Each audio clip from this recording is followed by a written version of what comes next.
We have a regular meeting number 8 to order. May we have the playing of the national anthem.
Councilmember Dorans, would you please lead us in the pledge? I pledge allegiance to the flag of the United States of America and to the republic for which it stands, one nation, under God, indivisible.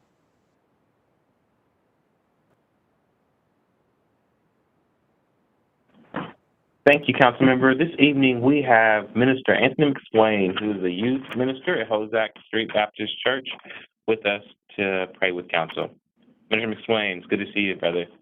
Thank you for being with us. Thank you. Let us pray. Father, we come to you on today just saying thank you for your many blessings. Thank you for your protection and keeping each and every one of us during these perilous times. Your word declares that we are to obey the laws of the land. So, Lord, I ask that you come right now in this council meeting. I ask that you bless our president, bless our city council leaders as they continue to give wisdom concerning our people, that they will give the welfare and the true needs of our people, and that they will have confidence in what is good and fitting for our city. And as they are having that confidence, that they are continuing to work together in harmony for the betterment of our community. Lord, you've been faithful to us this far in the midst of this pandemic, and we know that everything will continue to work for our good. Continue to bless us and keep us. It is our prayer. In Jesus' name we pray. Amen. Amen. Thank you so much, Pastor. Clerk, please call the roll. Brown, Dorans, Remy, Tyson, President Hardin. Can I get a motion to dispense with the reading of the journal? So moved. Second. Clerk, please call the roll. Brown, Dorans, Remy, Tyson, President Hardin. This week's communications received by the city clerk's office are listed on the agenda and will be published in the city bulletin. Are there any other communications to be read into the record? Not this time. Thank you. Thank you. Are there any resolutions by council members, starting with President Pro Tem? No resolution, but I have a just quick announcement that I want to remind everyone that public comment period for the city's urban forestry master plan is open. And reminder of where you can go, columbusufmp.org.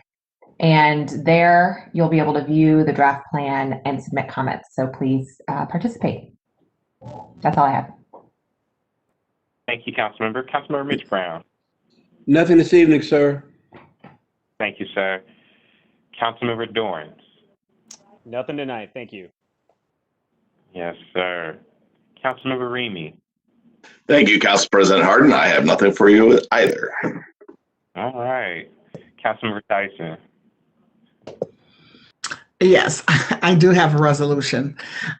This evening, I have resolution number 35X-2021 to recognizing March the 1st as COVID-19 Victims and Survivors Memorial Day. Before I begin, I want to take a moment to recognize and thank Dr. Roberts and her team, as well as our city's first responders who have worked to keep us safe through this pandemic. I'll be asking Mr. Edward Johnson, the Director of Policy for Columbus Public Health, and Dr. Rob Lowe, the Medical Director for the Columbus Division of Fire, to make remarks in a few minutes. But before I begin, I also want to pause for a moment of silence to remember those who have passed from this disease and to pray for the ongoing improvement of those who have survived and are recovering from the impact of the virus. So please let's take a moment to pause for these individuals and families.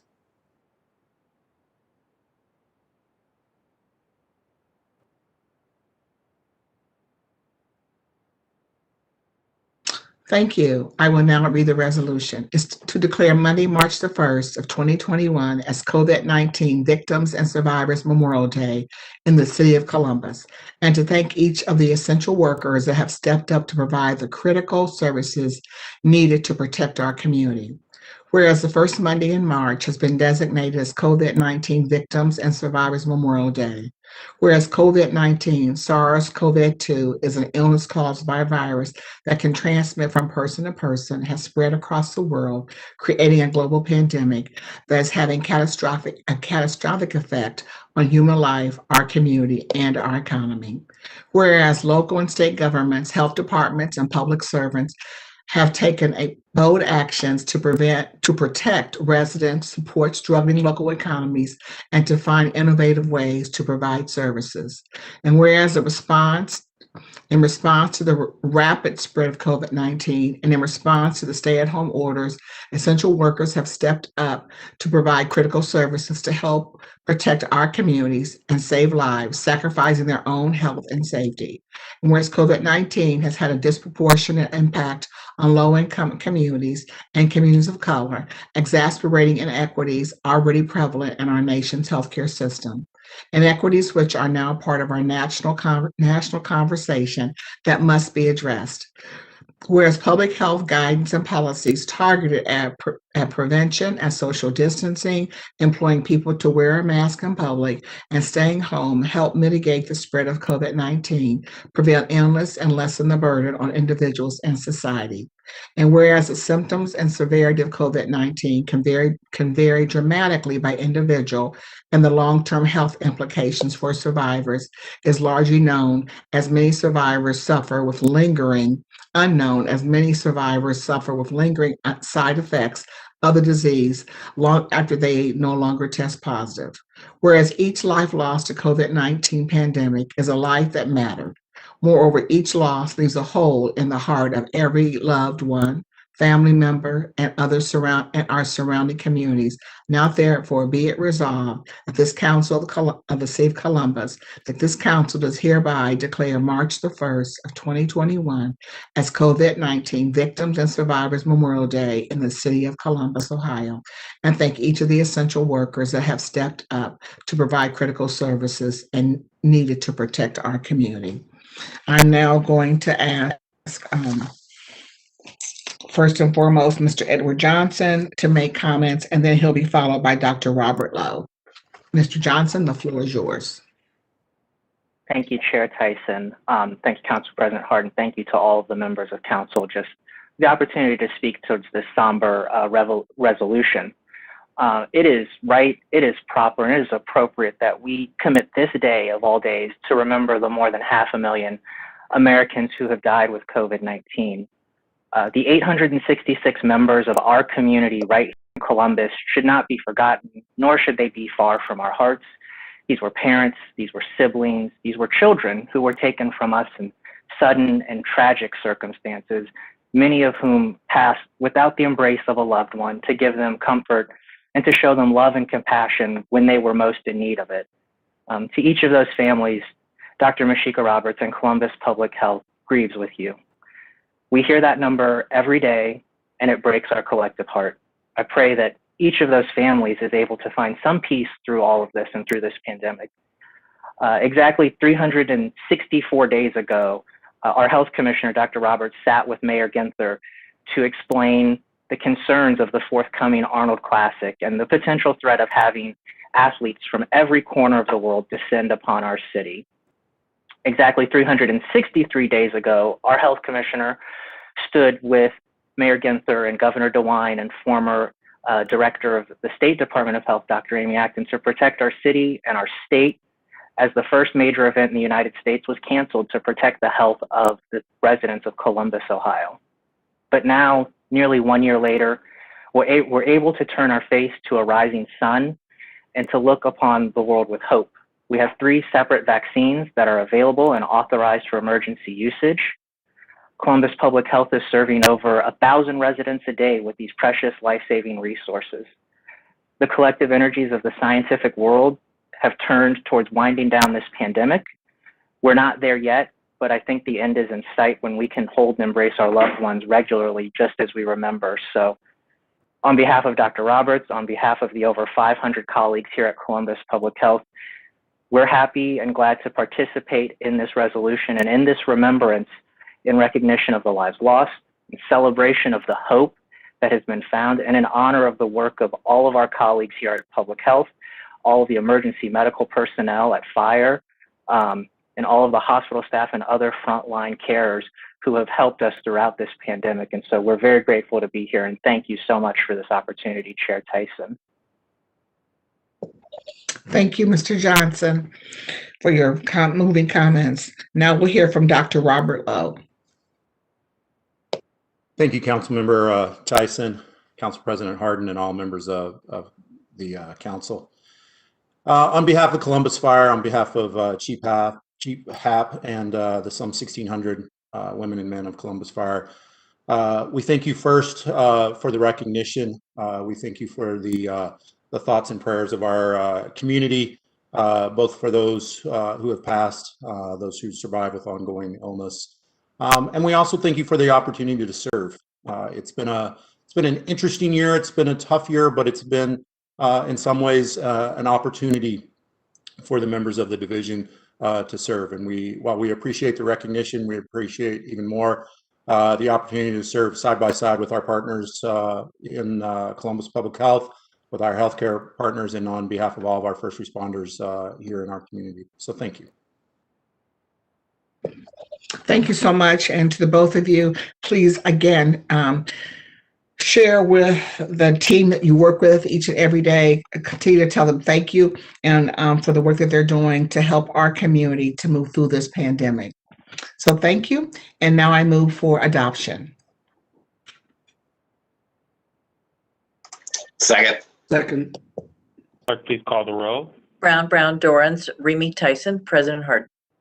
Ordinance is adopted. Resolution is adopted. Thank you. March is also designated as Women's History Month, a time to recognize the contributions of women to American history. As we have just concluded a month set aside to honor Black excellence and the great but complicated history of Black people in America, there is an understanding that we have to highlight the contributions of marginalized populations in this country. Moreover, as pointed out by the frequently referenced quote from Malcolm X, the most neglected person in America is the Black woman. Therefore, as we celebrate women, we must be inclusive and honor the brilliance of Black women. Please join me in honoring women making history, such as First Lady Michelle Obama, Vice President Kamala Harris, and those who have come before us, such as Harriet Tubman, Rosa Parks, Shirley Chisholm, Barbara Jordan, and Dorothy Height. This is just to name a few. This Women's History Month, please celebrate also Black women. The next episode of the Black Girls Soar TV program will be broadcast on Tuesday, March 2nd, tomorrow at 8 p.m. The title of the episode 3 is It's Time to Delete Cyberbullying. The previous episodes can be found on YouTube by searching Black Girls Soar. And episode 1 was focused on the Black Girls Check-In, the COVID edition, and episode 2, Black Girls Self-Care Matters. So you can see those on YouTube. And again, episode 3 is tomorrow at 8 o'clock on CTV. And the final finale episode, episode 4, is titled Black Girls Soar, will be broadcast on Tuesday, March the 16th at 8 p.m. And again, we'd like to have as many Black girls between the ages of 11 to 22 tuning in to the broadcast. And please note the start time is 8 o'clock. And my last announcement is Primary One Health Special Open Enrollment Announcement. And this is for, most people would call this is the Affordable Care Act or Obamacare, but the Special Open Enrollment will be, so if you're in need of health insurance in response to the COVID-19 emergency, Primary One will be conducting a special open enrollment from February the 15th of 2021 through May 15th of 2021. Primary One's certified application counselors can assist you in signing up for Medicaid and market exchange insurance. To schedule an appointment, please contact Primary One at 614-620-8088. Please note the enrollment periods only last 90 days, so please do not delay. Thank you very much, President Hardin. That's all I have for announcements and the resolution. Thank you so much, Councilmember Tyson. Thank you for bringing that resolution to honor the lives of those lost. Their lives certainly mattered, and we appreciate all of our frontline workers who have kept all of us safe over the last year. So thank you for that resolution. You're welcome.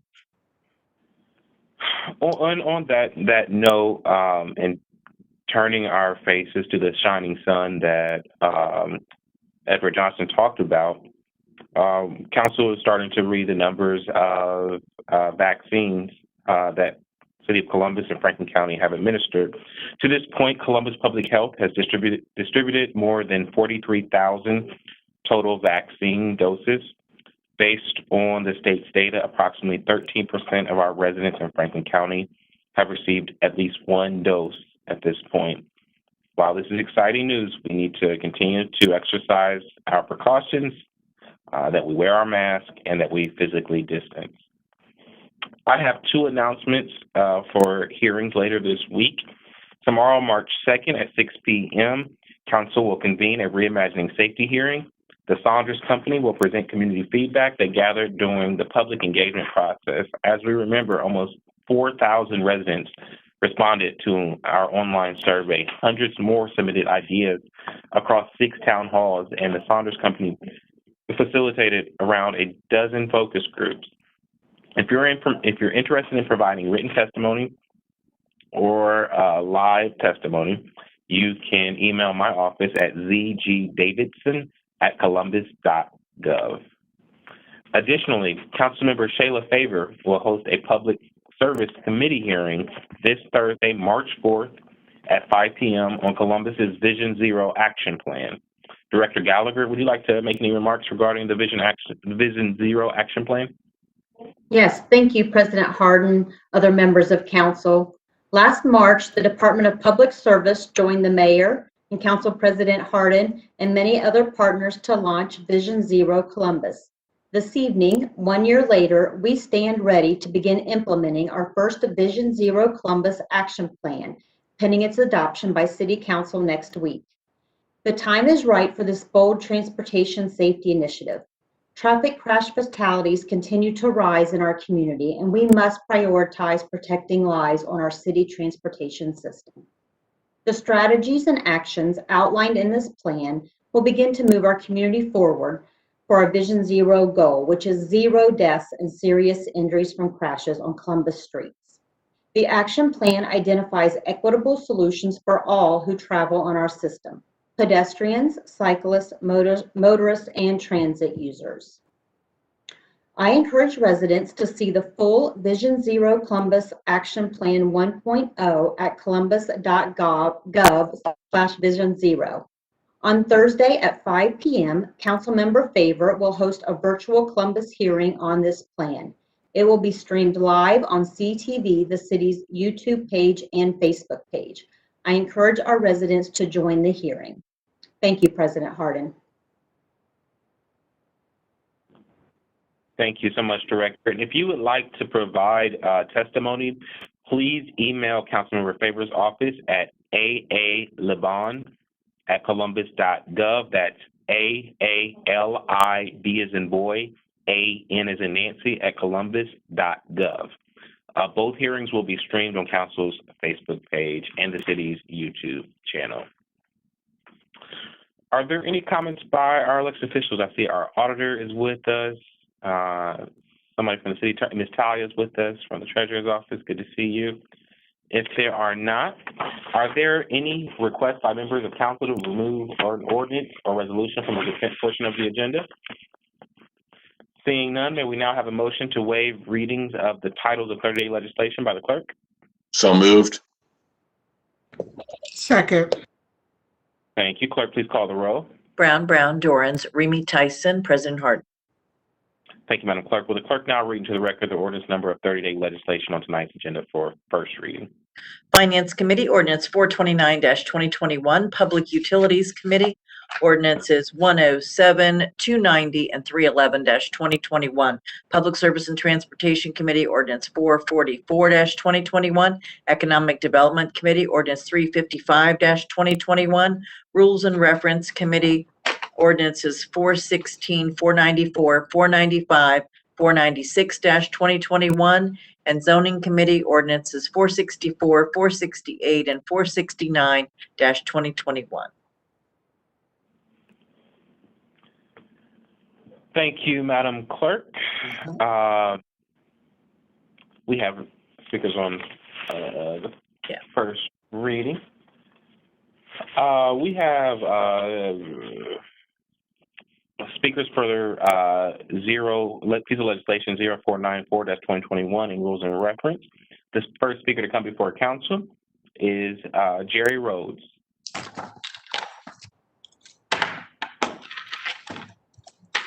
Good evening, and thank you for the opportunity to address you. My name is Jerry Rhodes, and I'm a member of the BREAD organization. BREAD wants to see more housing available for families who rely on alternate sources of income. We support Ordinance 0494-2021 and applaud you for taking steps to protect people from housing discrimination based on their source of income. As you know, some families need alternate sources of income to supplement their work income simply to be able to afford decent housing. The benefits for a family having access to decent housing in a high opportunity neighborhood are immense. Research by Raz Chady, professor of economics at Harvard University, shows that children who live in stable households in high opportunity neighborhoods, even for a few years and before reaching the age of 13, have improved long-term life outcomes, including 31% higher income in early adulthood, 32% are more likely to attend college, over $300,000 in higher lifetime earnings. Girls are 26% less likely to become teen mothers, and girls have a 70% lower risk of severe anxiety disorder. My experience with alternate sources of income came as a Section 8 landlord, and I have seen firsthand some of the benefits I just enumerated. One of my Section 8 tenants had a low-paying job and no high school degree when she and her young daughter moved into one of my properties. She worked hard, was promoted at her job, got a GED, and eventually a college degree. She is now an American success story with a high-paying job, a nice home of her own in Columbus, and her daughter in college. The Section 8 program worked well for me. My units had to pass an inspection each time I had a new tenant and annually. However, the inspection process was quick and simple as I kept my properties in tip-top condition, just like any reputable landlord would. A check from CMHA came the first of each month, and I collected the remainder from the tenant while providing a written rent receipt for both our records. In some cases, I gave a tenant the opportunity to pay the rental deposit in payments rather than at once. Now, there are several alternatives to the traditional method of paying the full deposit at once. BREAD looks forward to passage of mutually beneficial legislation that simplifies the deposit process for both landlord and tenant. On behalf of the BREAD organization, we see only upside to supporting Ordinance 0494-2021 and look forward to celebrating passage of this legislation. Thank you. Thank you, Mr. Rhodes, for your testimony. Reminder that this is piece of legislation is on for first reading, so we'll have more comment and engagement next week when the chair is back to speak more on this exciting piece of legislation. The next person to speak before council is Jerry Valentine, speaking on the same ordinance, 0494. Is Jerry with us? Yes, I am. Thank you, Council President Hardin. My name is Jerry Valentine, and I am the founder and CEO of Renter Mentor, which is a social enterprise tech company whose mission is to help connect people to affordable housing. Our services assist landlords and tenants through housing processes and provide them access to needed supportive services. As a former employee of the Columbus Metropolitan Housing Authority, I was able to work directly with Central Ohio residents with housing choice vouchers and had a chance to see how difficult it is for them and others receiving similar help to utilize the assistance in order to obtain safe, decent, and sanitary affordable housing. The voucher program was established to give low and moderate income residents who have received a voucher housing opportunity and choice. But instead, the program has given recipients a stressful 90-day housing search process of a limited inventory of private market housing, making them more vulnerable and subjective to housing scams, predatory landlords, moving into higher concentrated areas of poverty, failure to utilize their rental assistance, and even worse, forced into homelessness.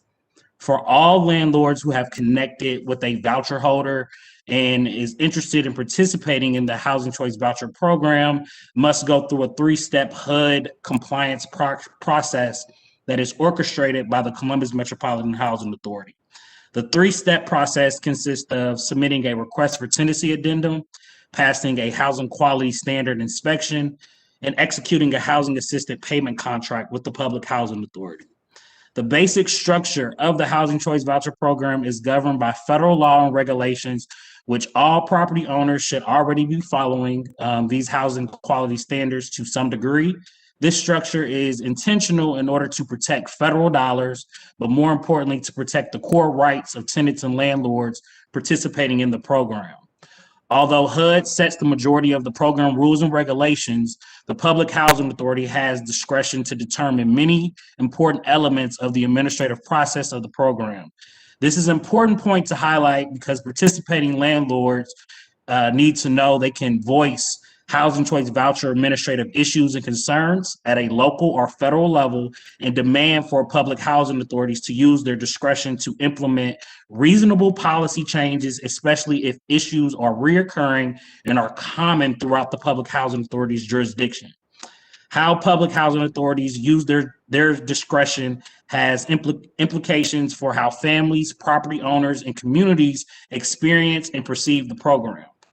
To close, I would like to assure to all landlords and property owners that you will not be alone and that there are mission-driven organizations like Renter Mentor who are here to help educate, support, and empower you through any misconceptions, administrative complexities, and concerns that you may have if this ordinance is adopted.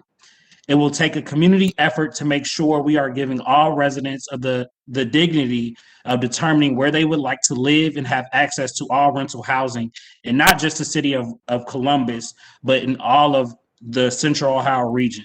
With that, I affirm that I support the adoption of the proposed source of income ordinance 0494/2021 on the behalf of the Renter Mentor organization. I appreciate your time. Thank you. Thank you, Mr. Valentine. Thank you for providing that information, support of both renters and landlords. So thank you again. Just to remind folks that this suite of legislation comes before council for a vote next week, and would encourage folks to engage and as we move these pieces of legislation forward. The final speaker is Anna Marie Perales-Lang, speaking on ordinance 0496. I'm sorry, she is not listed as an attendee this evening. All right, thank you so much.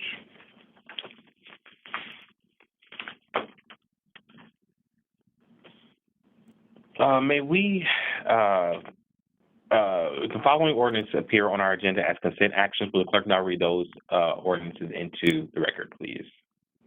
Finance Committee ordinances 234 and 272-2021. Recreation and Parks Committee ordinances 329, 330, and 331-2021. Public Safety Committee ordinances 318, 319, 320-2021. Public Utilities Resolution 14X-2021 and ordinances 127, 143, 148, 158, 163, 247, 286, 312, 313, 341, and 356-2021. Neighborhoods Committee Ordinance 423-2021. Public Service and Transportation Committee Ordinances 216, 232, 299, 343, and 383-2021.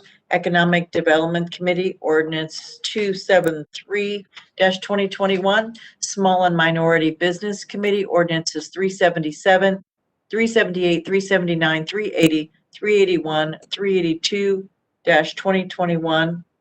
Appointments from the Mayor's Office numbered A0028-2021. Thank you, Madam Clerk. We have one speaker on the consent portion of the agenda. We have Victoria Abu Gallium speaking on ordinance 0216-2021 in public service, I believe. Hello, can you hear me? Yes, ma'am. You have 3 minutes. Welcome to council. Thank you. President Hardin, President Pro Tem Brown, and members of the Columbus City Council, thank you for allowing me to testify this evening. My name is Victoria. I'm a Columbus resident in South Clintonville and a member of the Sunrise Movement. I live in the neighborhood affected by this ordinance, and I'm testifying in favor of the improvements that are so desperately needed along this transit corridor. I'm also here to suggest necessary changes to the Columbus Climate Action Plan, or CAP. First, Sunrise commends the city for directly addressing the climate crisis. However, we feel that the goals regarding transportation, specifically busing, walking, and biking, are far below what is necessary to address the climate crisis, as transportation is the second largest source of carbon emissions in our city of Columbus. The current CAP goals regarding buses shoot for 100% zero emission, medium, and heavy duty vehicles by 2050, but we think a better goal would be to strive for 50% zero emission buses by 2030, in line with the Intergovernmental Panel on Climate Change recommendations. In addition, the CAP aims to increase ridership of public buses. We think this goal should include improving the transit score, which in Columbus is now a low number of 33, by at least 50 points by 2050. The transit score represents the accessibility of transit options in the city, and by making busing an easy and accessible option, ridership would inevitably increase citywide. We also think the current CAP goals for biking and walking are minimal, but that increasing the walk and bike score by 20% by 2030 could be drastically improved. So walk and bike scores, which measure how safe and easy it is to do all errands by foot or bike, should be improved by much more than 20%. Our current scores are now 40 and 50 respectively out of 100, which is a failing grade. We need walk and bike scores of at least 80 by 2050 in all neighborhoods, not just rich neighborhoods. This means adding many more protected bike lanes and sidewalks, as well as bridges and crosswalks so people can travel the city safely. This is especially important in neighborhoods where residents do rely more on transit and alternatives to private vehicle use to get around. These neighborhoods tend to be lower income or minority neighborhoods, and as they will be affected by climate change more in the short term, vulnerable communities deserve these immediate kinds of improvements. Increasing the transit, walk, and bike scores will improve public safety as well and help establish a sense of place in our city. In conclusion, the CAP needs more ambitious transportation goals. We think that Columbus needs 50% zero emission buses by 2030 and 100% by 2050. We need busing infrastructure that's accessible and easy to use for everyone, and great biking and walking infrastructure across the city. Because the climate crisis is underway and we must meet these goals and even go beyond them.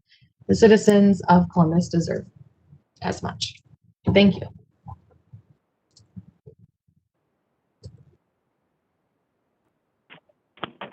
Thank you so much, Victoria, for your advocacy and speaking on Ordinance 0216. I would encourage folks to become a part of the linkuscolumbus.com, which is striving to improve accessibility in our transit system. But that was just one component of Ms. Victoria's advocacy and testimony tonight. Do any of my other colleagues have any other comments? We certainly do appreciate your advocacy and look forward to working with you as we advance our mutual goals of reducing our impacts on our climate. Are there any other comments or questions on the consent portion of the agenda? Seeing none, may I have a motion to approve these items as named as consent? So moved. Second. Clerk, please call the roll by voice. Ms. Brown? Yes. Mr. Brown? Yes. Mr. Dorrance? Yes. Mr. Remy? Yes. Ms. Tyson? I think I heard a yes. Oh, you did. Okay, so I'll let the record indicate she voted yes. And President Hardin? Yes. Consent agendas are passed. I apologize for making us do a voice vote. We will now proceed with the second reading of 30-day and tabled emergency legislation. The first committee to come before council is the Finance Committee. President Pro Tem chairs that committee. President Pro Tem, the floor is yours. Thank you, Council President. Tonight, we are considering final passage of the 2021 operating budget through the next 3 ordinances. As Council reviewed the budget proposal put forward by the mayor, our goal was to create a process that was open, inclusive, and responsive to the needs of Columbus's diverse community. I personally want to thank each city department for their work putting forward a budget that is balanced, fiscally sound, and continues vital services for Columbus residents and neighborhoods.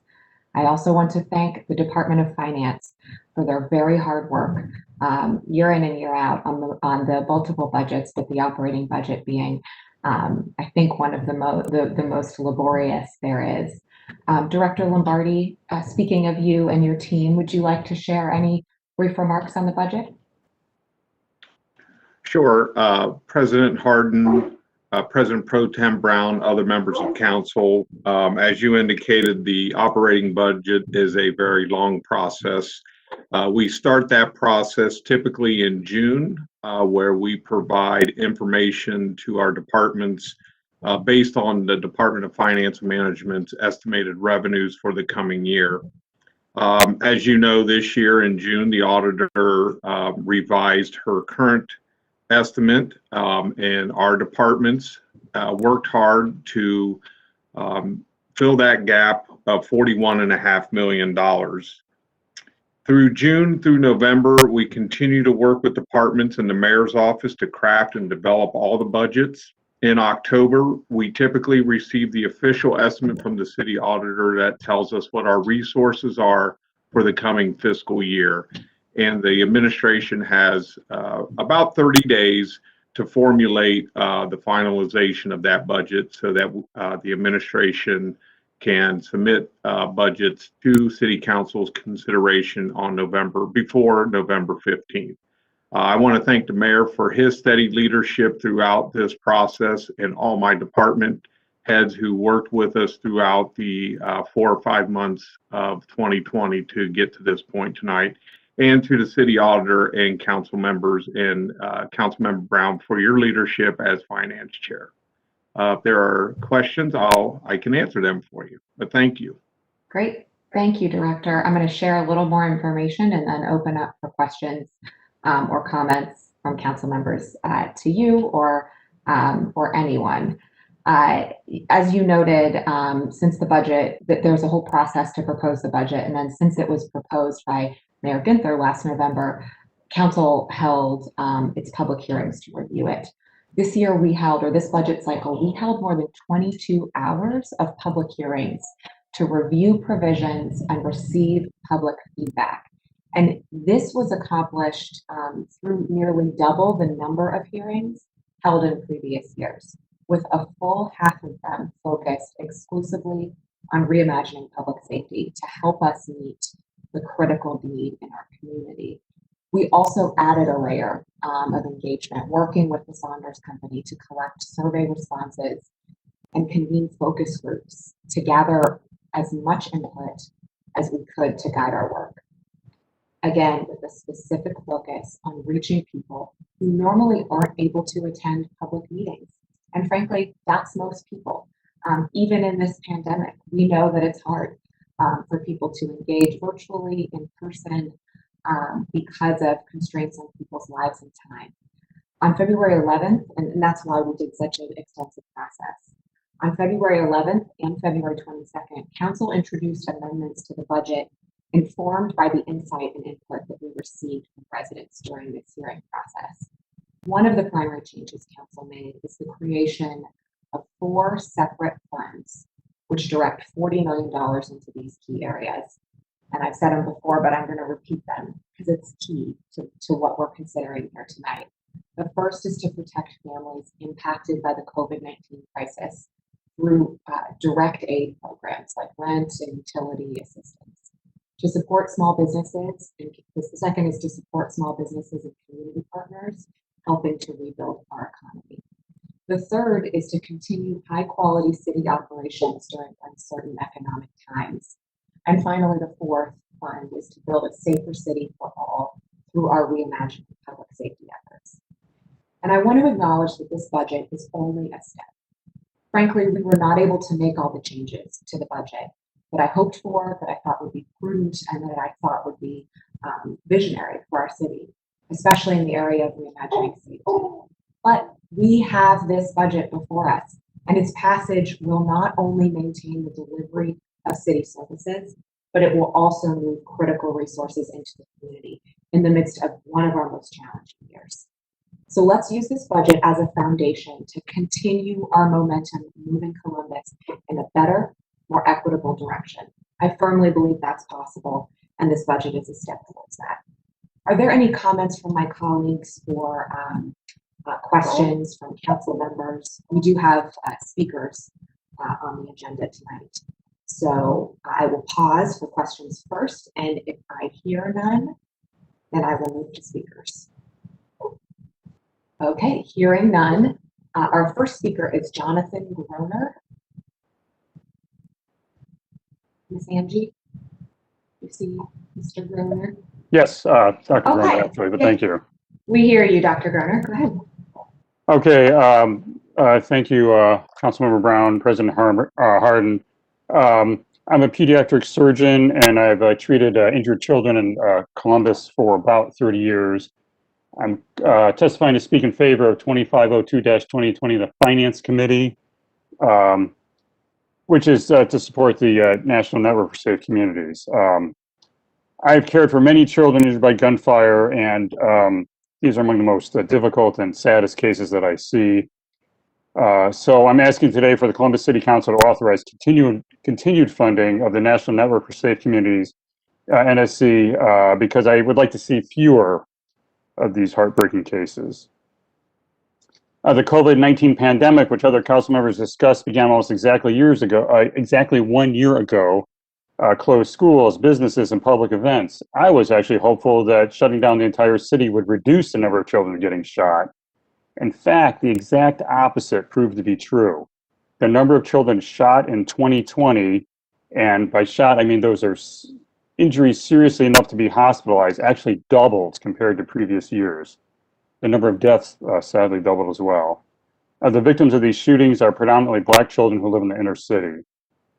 We know that a significant number of these shootings are part of a long-standing pattern of violence caused by groups or networks. The older teens may be members of the criminal networks themselves and are thus prone to either be victims or perpetrators of firearm violence. The younger children are more likely victims of the violence halo effect. More shootings in neighborhoods means not only more innocent bystanders will be shot, and I've certainly seen that, but also more guns in homes. Some guns may belong to those involved in the violent groups, but other families acquire guns just to feel safer in a community where the sounds of gunshots are all too common. Multiple research studies have shown that bringing a handgun into the home increases the risk of firearm injury for children. The pandemic has certainly increased multiple risk factors for stress in urban communities. job losses, food insecurity, housing insecurity, loss of ability to travel, loss of leisure activities like sports events. It's not really clear which of these factors are responsible for the marked increase of pediatric firearm injuries or if any of them are responsible. But what is clear is that the National Network for Safe Communities has a proven strategy to reduce this kind of violence. This program has reduced firearm violence in several large cities of the United States, including Indianapolis and Chicago. If fully implemented, the GVI, Group Violence Intervention, could significantly reduce the number of children injured and killed by firearms here in Columbus. Many aspects of healthcare in 2020 were unexpected, but the dramatic rise of pediatric firearm injuries was particularly surprising. Gun violence is a public health emergency here in Columbus. I can't emphasize that enough. Gun violence is a public health emergency here in Columbus. You should think of the GVI program as a kind of vaccine against firearm trauma, and we need to deploy it immediately to save lives in our city. Thank you very much for the opportunity to testify, and I'd be happy to answer any questions. Dr. Brunner, thank you for your for attending. And I'm sorry I didn't immediately recognize your name. I appreciate your contributions in the fact that I've read and what you said here tonight. It absolutely is a public health emergency, and I think this budget takes some really solid initial steps towards violence intervention, and we've got a lot more work to do here. There are too many lives lost and too many families hurting. Thank you. Our next, this is a machine that like makes a sound, so I'm sorry if you can hear that. Our next speaker is James Wynn. Yes, thank you, Councilmember Brown and President Hardin and City Council. My name is James Wynn. I am a Columbus resident, and I want to speak in favor of 2502-2020. I'm a member of the Bread Justice Ministry organization, currently serving as a co-president. I'm also a member of the Church of Christ on Genesee Avenue in the Linden community. I have served as an elder there for the past 20 years. Unfortunately, the Linden community is where a great number of homicides have occurred and gun violence rings out far too often. Our congregation has had multiple families devastated by the senseless deaths of their loved ones due to gun violence.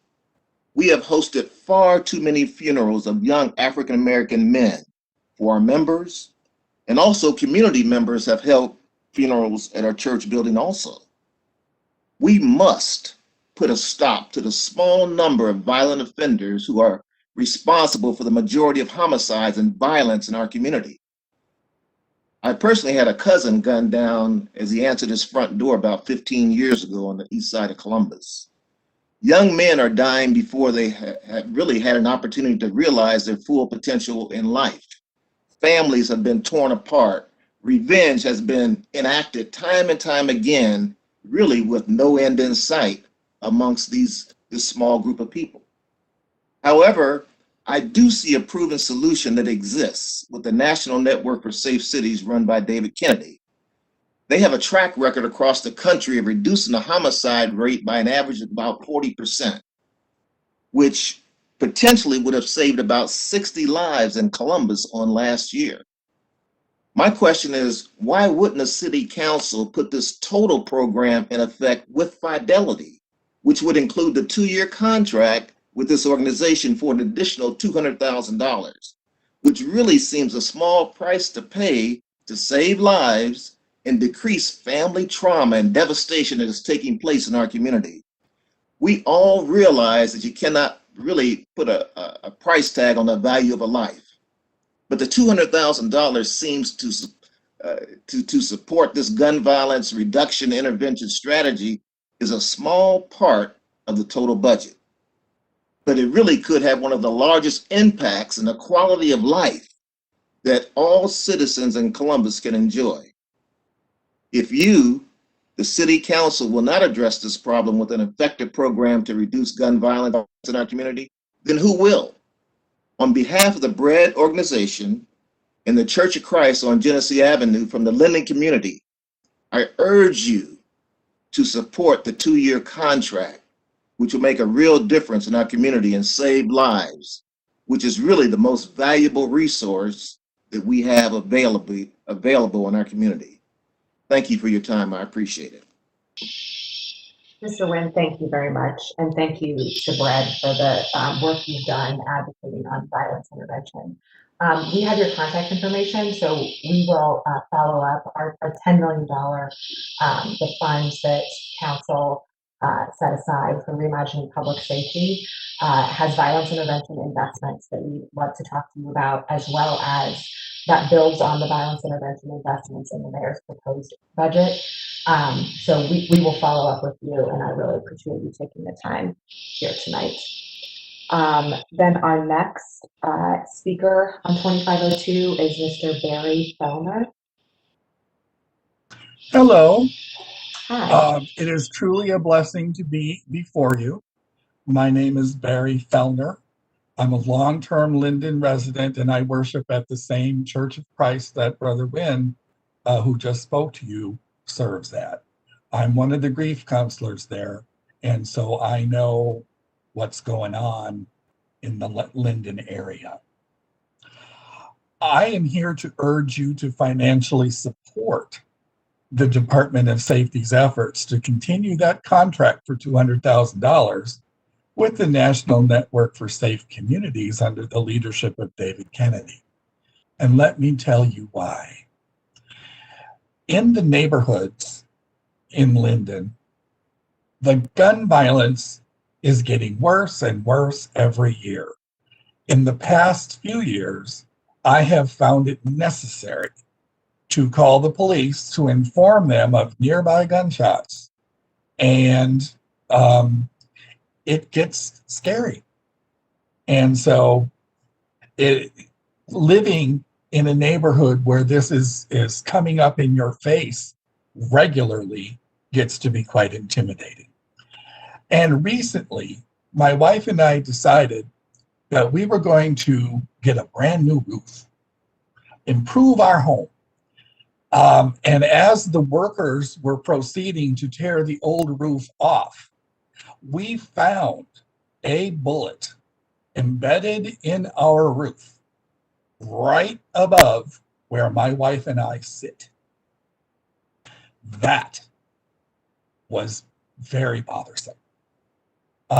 You came very close to having yet another very sad story on the news about Linden. And that's why I am asking you to work as hard as you can to help rid this city of the gun violence that is afflicting us. Thank you. Thank you so much for additional powerful testimony tonight. And there is, again, there is funding in the budget for this violence intervention work, the program that you're speaking of, as well as a lot of other investments. But we recognize it's not enough. And we recognize for the long term, we need to make sure that these kinds of intervention strategies are really doubled down on and seen as public safety investments for the long haul to leave a safer Columbus to ourselves and to our children. There's currently the amount that's allocated is $250,000 in this budget. Are there any questions or comments from my colleagues before I move into the titles of the 3 budget ordinances? Chair Brown? Yes. Yep, Council President. I would like to thank you for leading us through this process and thank Director Lombardi and all the directors for bringing us to this point. This is a budget that we can be proud of. Even the ordinance that you just talked about or the conversation we just had with those 3 speakers, thank Councilmember Brown's office for bringing that ordinance, those types of programs forward. Those are the types of things that we are funding in this budget.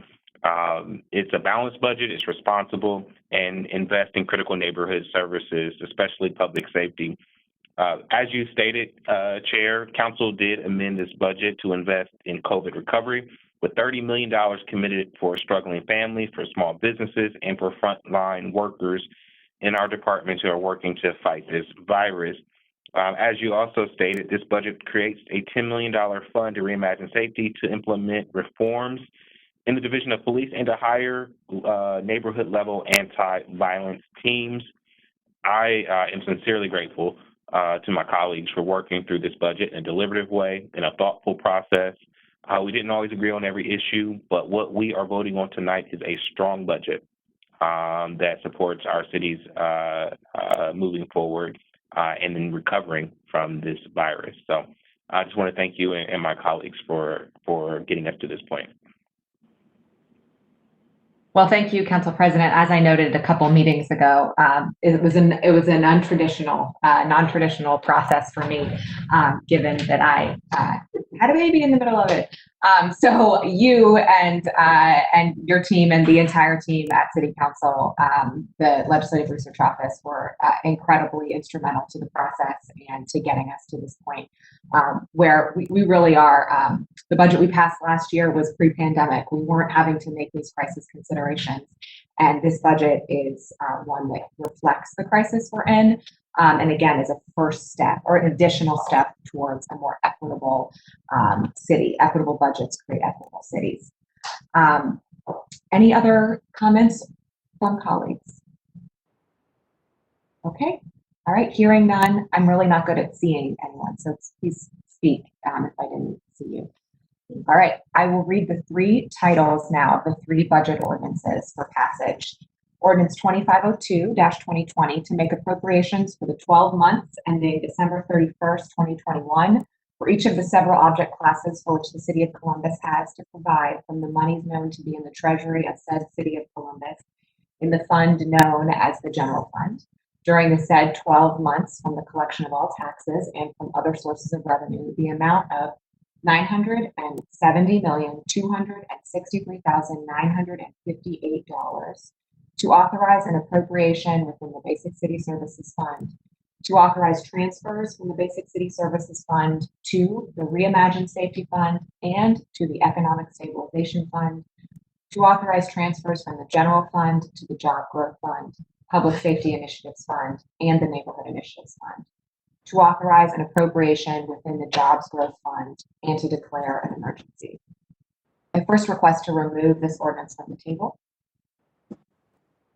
Second. Clerk, please call the roll. Brown, Dorans, Remy, Tyson, President Hardin. Removed. And I move for passage. Second. Clerk, please call the roll. Brown, Dorans, Remy, Tyson, President Hardin. Ordinance is passed. The next is ordinance 2503-2020 to make appropriations and transfers for the 12 months ending December 31st, 2021 for other funds for various divisions, to authorize the city auditor to make transfers as may be necessary and to declare an emergency. I request to remove the ordinance from the table. Second. Clerk, please call the roll.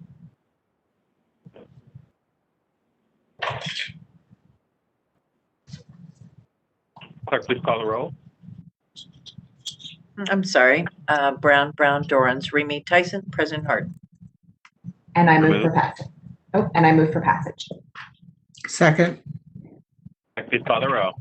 Brown, Dorans, Remy, Tyson, President Hardin. Passed. Finally, among the budget ordinances, we have 2504-2020 to make appropriations for the 12 months ending December 31st, 2021 for selected other funds for various divisions, to authorize the city auditor to make transfers as may be necessary and to declare an emergency. I first request to remove the ordinance from the table. Second. Clerk, please call the roll. Brown, Dorans, Remy, Tyson, President Hardin. Removed. And I move for passage. Second. Clerk, please call the roll. Brown, Dorans, Remy, Tyson, President Hardin. Passed. Thank you. Thank you again to the departments for their work and to my colleagues for the very meaningful amendments they made in the four sub-funds. There is really good work by each of them, and I appreciate the collaboration among everyone. The next ordinance I have in finance is 0384-2021 to amend the 2020 capital improvement budget to authorize the Director of Finance and Management to enter into a contract on behalf of the Office of Construction Management with Barber Corporation for the HVAC system Phase 1 renovations at the Central Safety Building to authorize the transfer of $1,264,000 between projects within the Construction Management Capital Improvement Fund, to authorize the expenditure of $1,264,000 from the Construction Management Capital Improvement Fund and to declare an emergency. The work being authorized through this ordinance will include replacement of parts throughout the building's HVAC system, as well as providing a complete replacement of the direct digital control system. These upgrades improve efficiency and provide long-term utility cost savings. 2 bids were received for this work through the formal process, and Barber was determined to be the lowest responsive bidder. Emergency action is considered so that work on these necessary upgrades to the outdated system can begin as soon as possible. Questions or comments from colleagues? Hearing none, I move for passage. Second. Clerk, please call the roll. Brown, Dorans, Remy Tyson, President Hardin. Pass.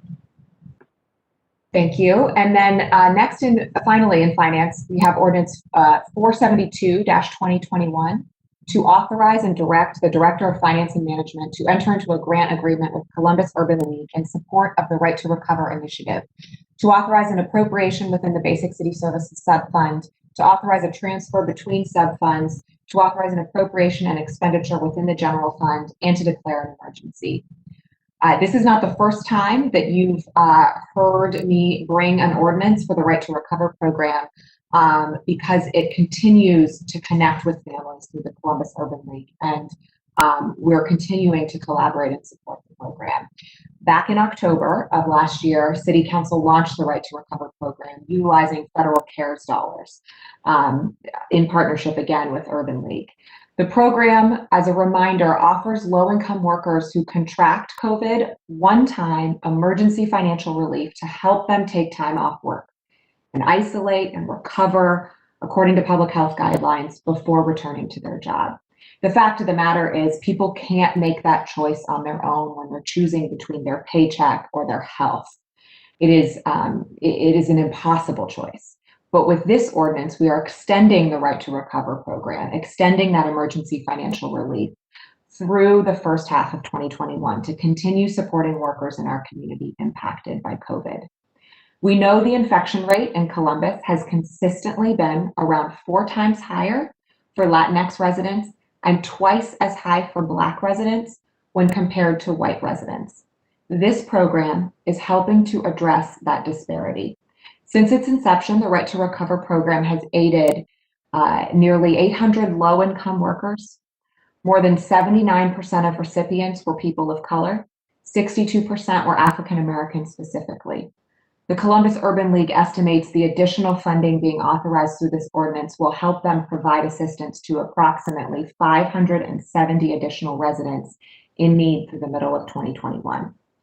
And bringing this under emergency action to avoid interruption to this program and the resources it provides directly to families. Are there any questions or comments from colleagues? Hearing none, I move for passage. Second.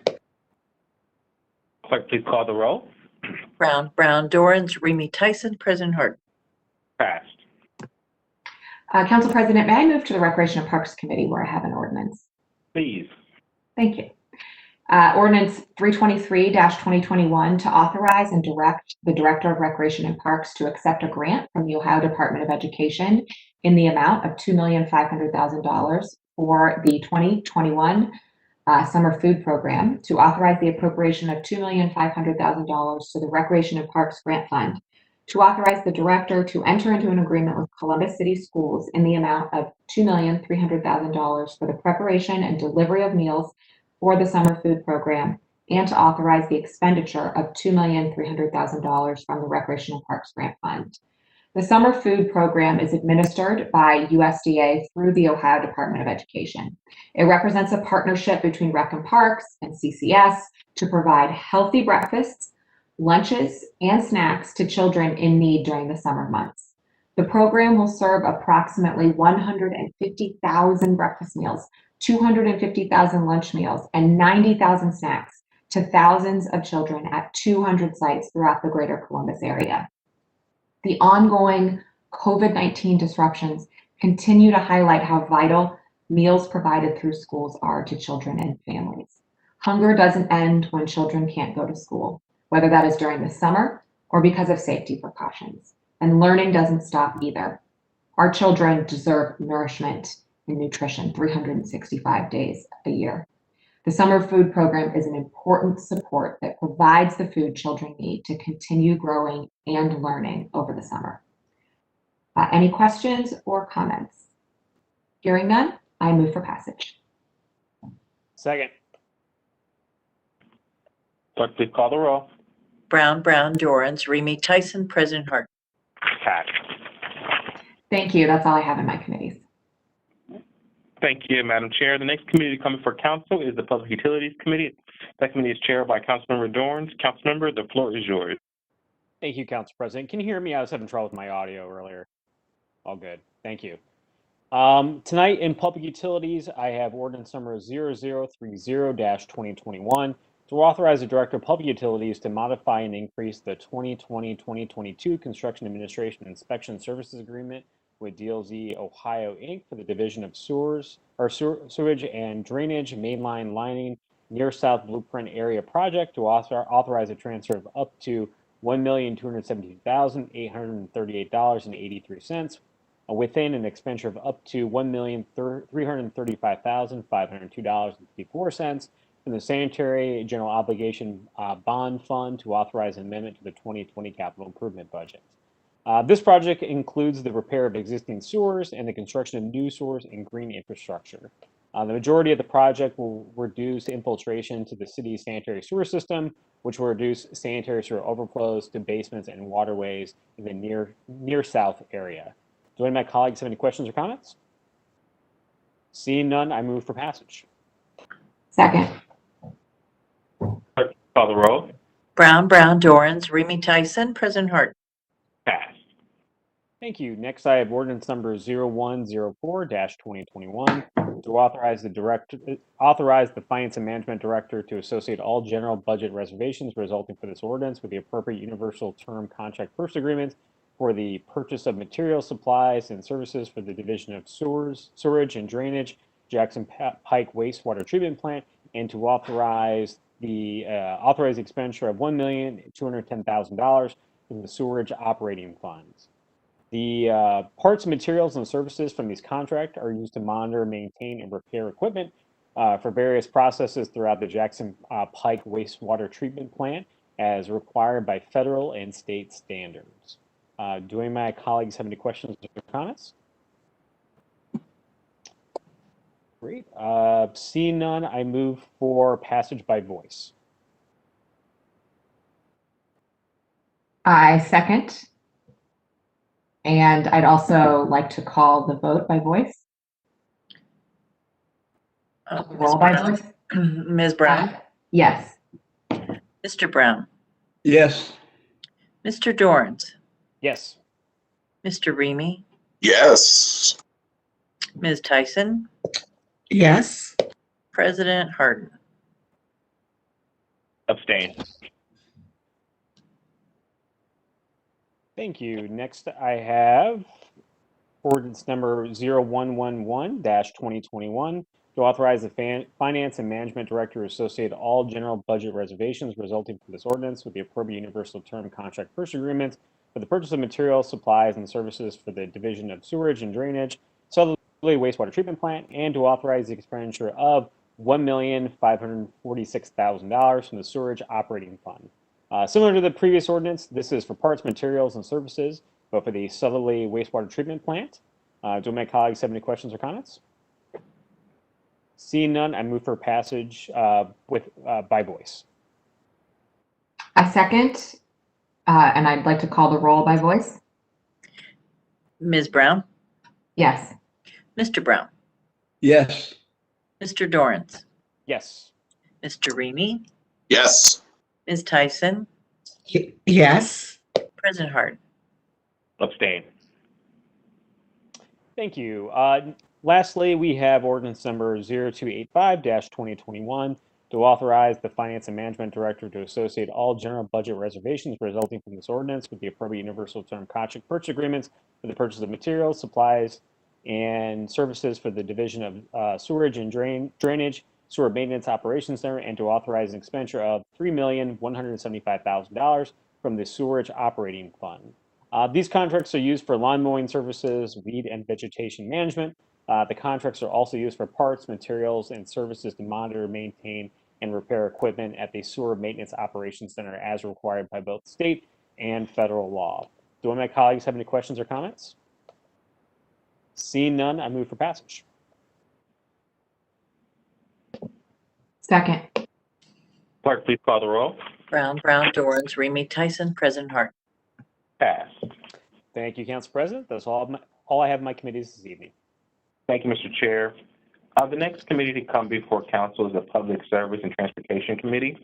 Councilmember Favor chairs that committee. In her absence, Chair Mitch Brown will read her committee legislation. Good evening, Council President. Tonight in Public Service, we have 0239-2020 to authorize the Director of Public Service to enter into a contract with Shelley and Sands, Inc. for the bridge rehabilitation of the Lehman Road Bridge Replacement Project to provide for the payment of construction administration and inspection services in connection with the project, to authorize the expenditure of up to $1,128,640.20 from the Street and Highway Bond Fund for the project, and to declare an emergency. This project consists of replacing the existing Lehman Road Bridge over Pickering Creek with new structure that will accommodate a 3-lane section plus a paved shoulder and sidewalks on both sides. Also present is Director Gallagher, if you wish to add anything to this legislation. I don't have anything to add, but I'm happy to take questions. Thank you. Thank you, Director Gallagher. If there are no questions from my colleagues, I move for adoption. Is there a second? Second. Clerk, please call the roll. Brown, Dorrance, Remy, Tyson, President Hardin. Ordinance is passed. That's all that's available in Public Service and Transportation, sir. Thank you, Mr. Chair. The next committee to come before council is the Housing Committee. Again, that committee is chaired by Councilmember Favor. In her absence, the second chair is Councilmember Remy. Councilmember Remy, the floor is yours. Thank you very much, Council President Hardin. We have one item in the Housing Committee this evening, and that's ordinance number 519-2021 to authorize the Director of Development to execute a professional services contract with Boat Center Insights, doing business as Boat Strategic Insights, in an amount up to $50,000 for the purpose of providing data analysis for the first triennial reevaluation of the residential CRA program, to authorize expenditure of up to $50,000 from the general fund, to waive the competitive bidding requirements of City Code Chapter 329, and to declare an emergency. BSI is a national leader in housing, real estate, and market research. BSI partnered with HRNA for the original incentive study done in 2017 and has intricate knowledge and design parts of the current CRA program policies and tools. I'm certainly looking forward to the opportunity to review this as the commitment that was made when we passed in 2018. I'd like to turn it over to Director Stevens to provide a little bit of an additional background on this particular ordinance. Director Stevens. Thank you, President Hardin, Chair Remy, members of City Council. We are asking that the competitive bidding be waived on this project because, as Chair Remy said, VSI partnered with HRA on the initial incentive study and created many of the tools that are used with the new program. Their knowledge and infrastructure in place, it makes it more efficient to provide the necessary data to the city working group to review the current policy. I'm happy to answer any questions. Thank you. Do any of my colleagues have any questions this evening in regards to this? Seeing none, I move for passage. Second. Clerk, please call the roll. Brown, Dorans, Remy, Tyson, President Hardin. Pass. Thank you. Council President, may I proceed to the Economic Development Committee? Please. Thank you. I have one item in the Economic Development Committee this evening, and that's Ordinance 374, 2021, to authorize the Director of the Department of Development to enter into an enterprise zone agreement with Freeland High LLC, Freeland Contracting Company, Free Air LLC, Freeland Opportunity LLC, Freeland LLC, and FM Resources for a tax abatement of 75% for a period of 10 consecutive years in consideration of a total proposed capital investment of approximately $5,550,000, including $5 million in real property improvements, $300,000 in furniture and fixtures, $150,000 in computers and technology, and $100,000 in inventory, as well as the creation of 2 net new full-time permanent positions with an estimated new annual payroll of approximately $62,400 and retention of 121 full-time employees with an annual payroll of $7,358,400. Freeland Contracting Company was established in 1991 and is headquartered in Columbus, Ohio. They've successfully completed many projects with an emphasis on commercial, retail, multifamily, and hospitality plumbing piping projects. Freeland is also very proud to have one of only a few state of Ohio accredited plumbing apprenticeship schools.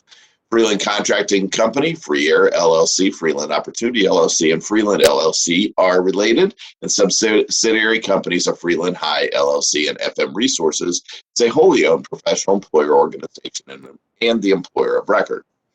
Freeland High LLC, Freeland Contracting Company, Free Air LLC, Freeland Opportunity LLC, Freeland LLC, and FM Resources are proposing to invest a total project cost of approximately $5,550,000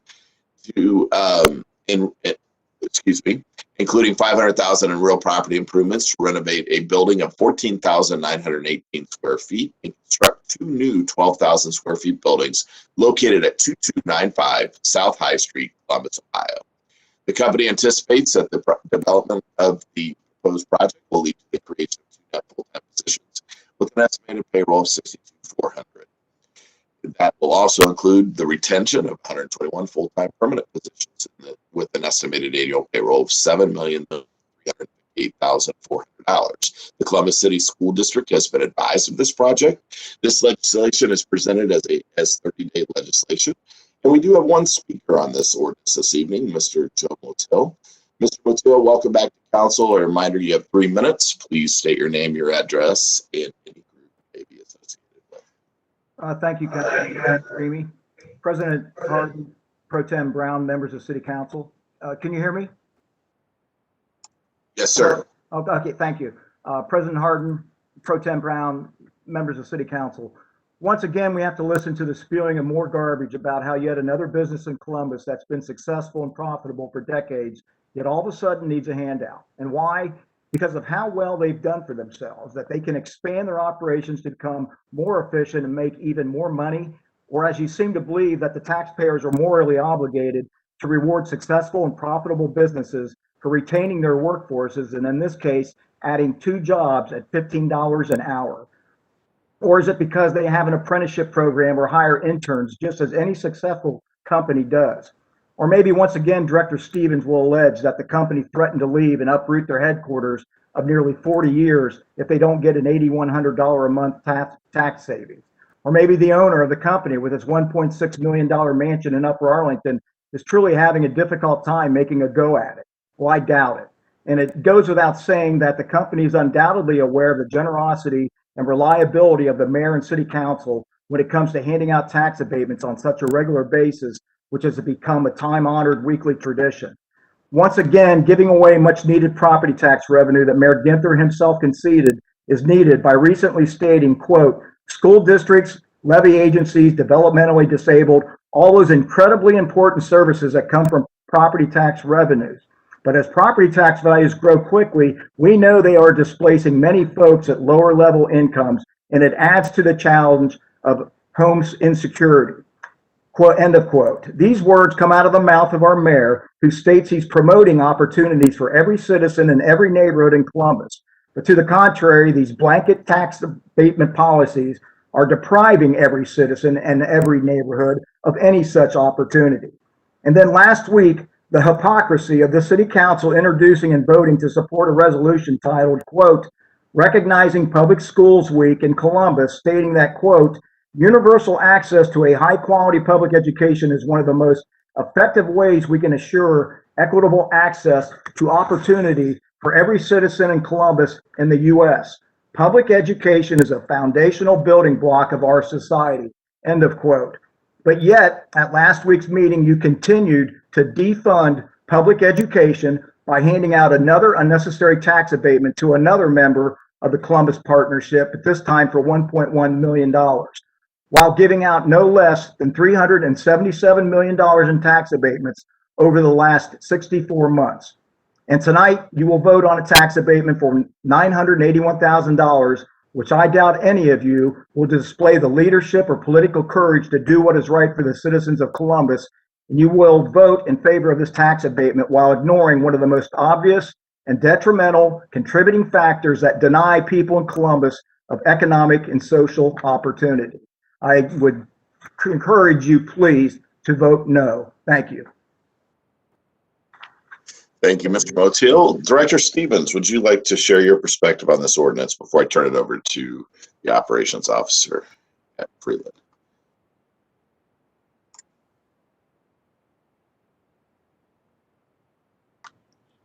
I'll start again. Thank you, President Hardin, Chair Remy, members of the City Council. We are recommending that we make this strategic investment of this tax abatement because of the $5.5 million investment the company is looking to invest down on the south side, as well as the retention of over 121 jobs. I think it's important to note that we operate in a very competitive economic development environment. Over the last 5 years, we've seen 11 businesses relocate and move 3,381 jobs out of the city of Columbus. So when we work with local companies, we know they have options to go not only within the region, but out of state. So we continue to evaluate that, look at the investment, look at where that investment's being made, and also knowing that because of this investment, we're increasing a percentage of the revenue that's going to the school district as well. So we're excited about these new jobs that are created, as well as the ones that are going to be retained with this investment. We're happy to have Pete Jurgensen from the company here to talk about the operation. And if it's okay, Councilmember Remy, I'll hand it off to him. Yes, go ahead, Pete. The floor is yours.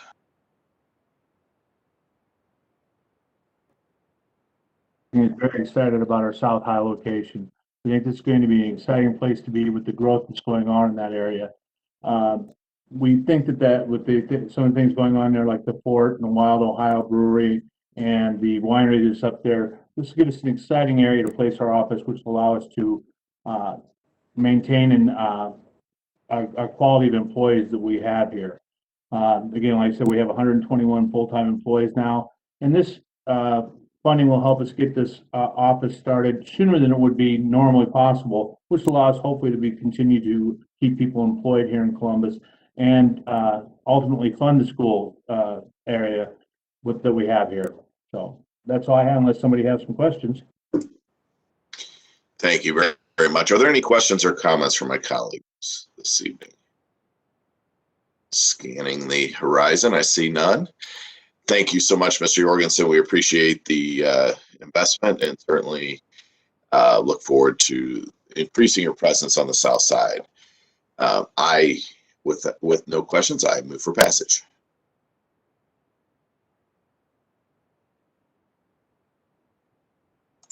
Second.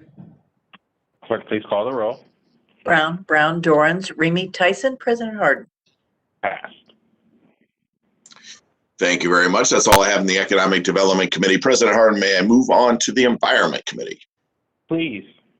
Very excited about this next ordinance. The ordinance is 2876-2020 to amend the 2020 capital improvement budget to authorize the transfer of cash between projects within the refuse bond fund, to authorize the Director of Finance and Management to establish a purchase order with Bobcat Enterprises for purchase of skid steer loaders, accessories, and hauling trailers for the Division of Refuse Collection to authorize the expenditure of up to $80,782.96 from the Refuse Bond Fund and to declare an emergency.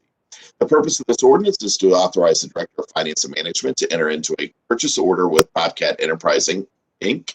in order to purchase 2 skid steer loaders, hauling trailers, and accessories for the Department of Public Service, Division of Refuse Collection. This purchase will assist the division with expediting bulk pickup of large items and with the cleanup of illegal dumping sites that are not easily accessible by our knuckle boom trucks.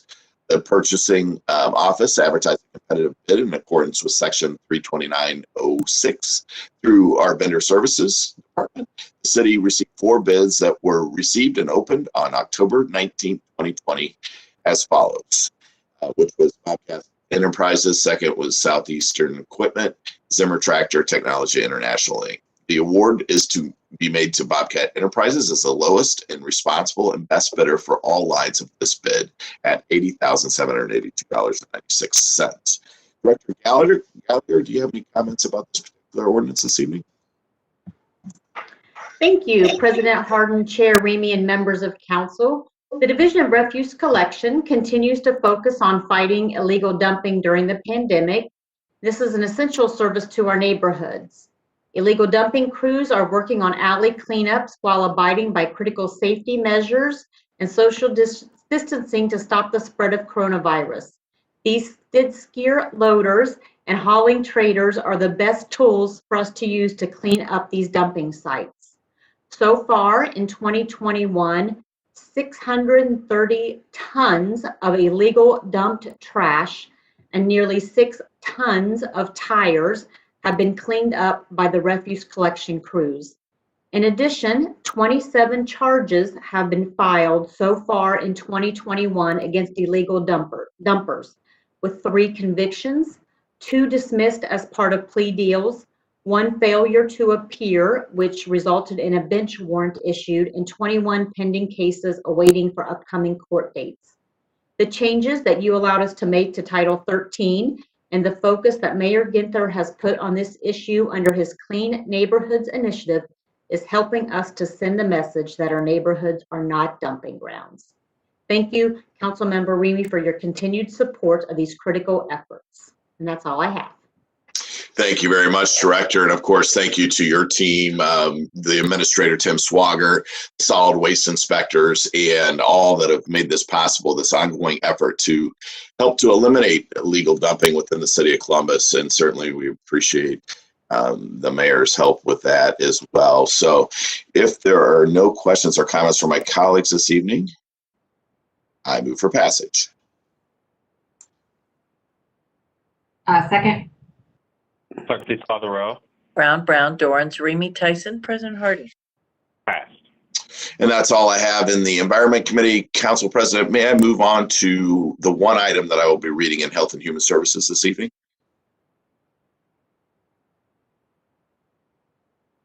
Did I see a yes? Was there a yes in that? Sure. Okay, thanks. Tonight I have Ordinance 387, 2021 to authorize the Director of the Department of Development to enter into a contract with the Community Shelter Board for the purpose of continuing the city's support for men, women, and families who are experiencing or at risk of experiencing homelessness in Columbus, to authorize the payment of expenses starting January 1st, 2021, to authorize the expenditure of $5,389,650 from the general fund, and to declare an emergency. This evening, I would move to table this particular ordinance and ask for a voice vote on it. Or do I need to table it till next week? Yes. Table it till March 8th. Yes. Second. Clerk, please call the roll by voice. Ms. Brown? Yes. Mr. Brown? Yes. Mr. Dorans?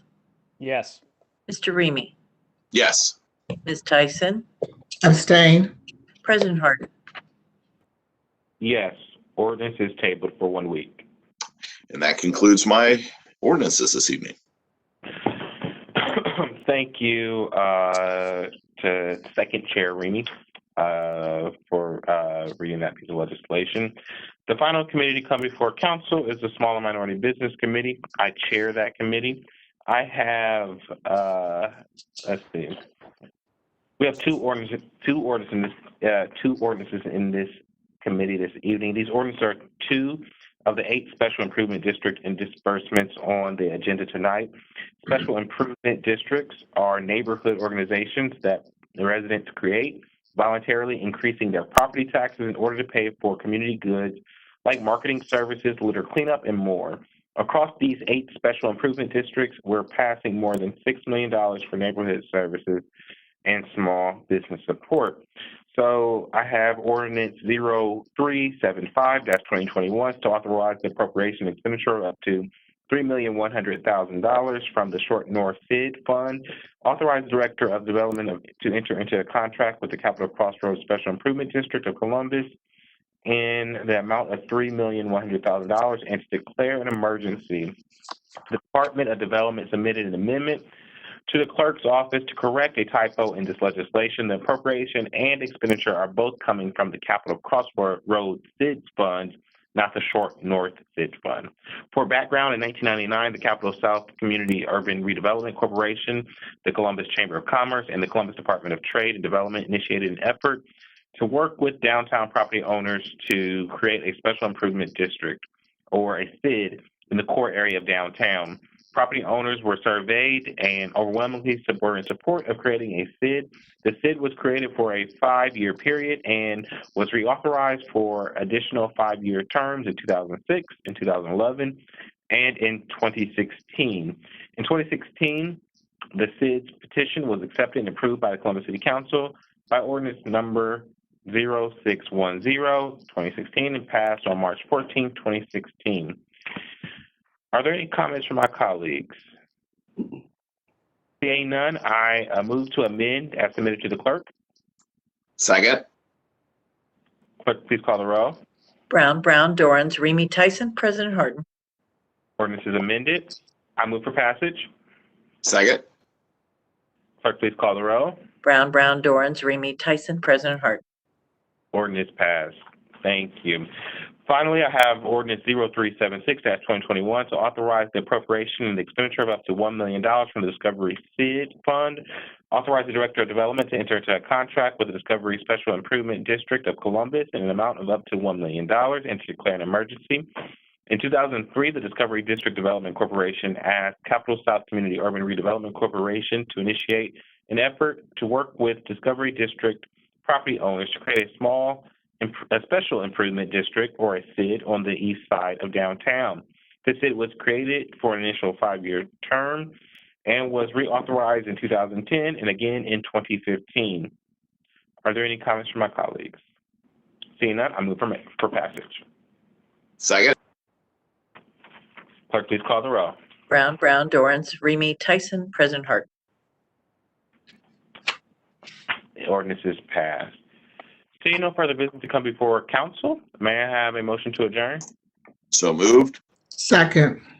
Clerk, please call the roll. Brown, Dorans, Remy, Tyson, President Hardin. Council is adjourned. We have 3 non-agenda speakers this evening.